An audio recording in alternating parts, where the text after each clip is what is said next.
Neonatal seizures. The most prominent feature of neurological dysfunction in a neonatal period is going to be seizure. Subtle seizures are the most common type and characterized by movement of the upper limb, lower limb, and the mouth and the respiratory tract. So in the respiratory tract is going to be apnea. In the mouth there could be sucking and lip smacking movements. In the hand there could be boxing, swimming, and hooking movements. And lower limb is going to be bicycling leg movements. Other types of neonatal seizures are focal, multifocal, myoclonic, and tonic.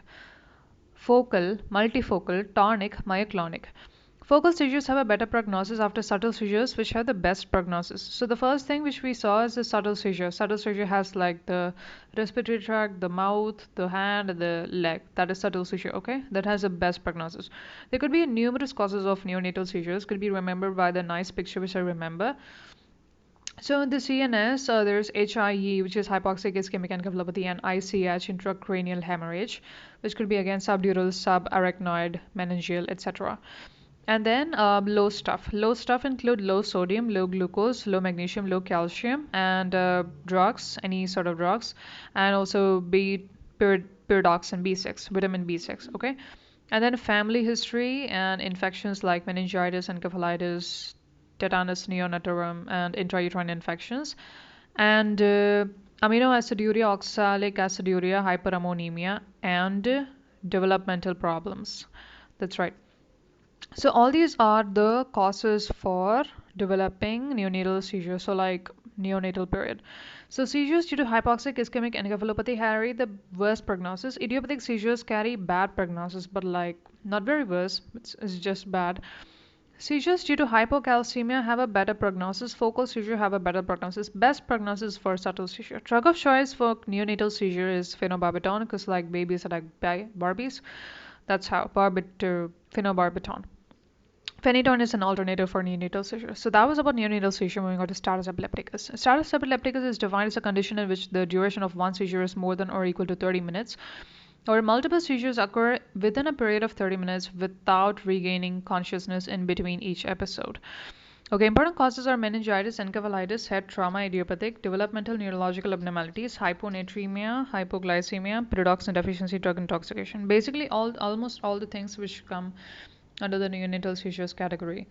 Initial DOC is going to be IV lorazepam followed by fosphenytoin and phenobarbital, and we have a really good flowchart in the book, OB Guy. Do take a look at it. Absence seizures, petit mal seizure. So, okay, absence seizures are characterized by sudden brief lapse of consciousness without loss of postural control. The seizure typically lasts only for seconds. Consciousness returns as soon as it was lost, and there's no post-ictal confusion. So, like the person is not confused at all; they're completely fine. So, like at least if they're confused, we know that something's wrong. But like here, the person is completely fine, so we will never know that person had a seizure or something. Okay, so sudden brief lapse of consciousness without loss of postural control. So like if they're sitting, they will be sitting. If they're standing, they will be standing. So that's absence seizure. The seizure occurs only for seconds. Consciousness returns suddenly. Suddenly it will go. Suddenly it will come back. Okay. And the person will never be confused. It occurs in childhood, 4 to 8 years of age, or early adolescence. The main seizure variety in the child with epilepsy. So there's a sudden brief loss of consciousness which lasts for a few seconds. There is no loss of posture, no incontinence of urine, no stool incontinence, no breathing difficulty. It may be accompanied by subtle bilateral motor signs such as rapid blinking of the eyelids, chewing movements, small amplitude clonic movements of the hand. So the eyes with the mouth and the hand. With the eyes, it's going to be rapid blinking. With the mouth, it's going to be chewing movements. And with the hand, it's going to be small amplitude clonic movements of the hand.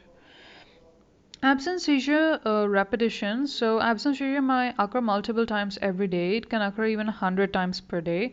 The EEG, electrophysiological hallmark of a typical absence seizure, is generalized symmetric 3 Hz spike and slow wave discharge that begins and ends suddenly on a normal EEG background. So the EEG background is normal, but suddenly there is a generalized symmetric 3 Hz spike and a slow wave discharge. It's called the spike and dome pattern.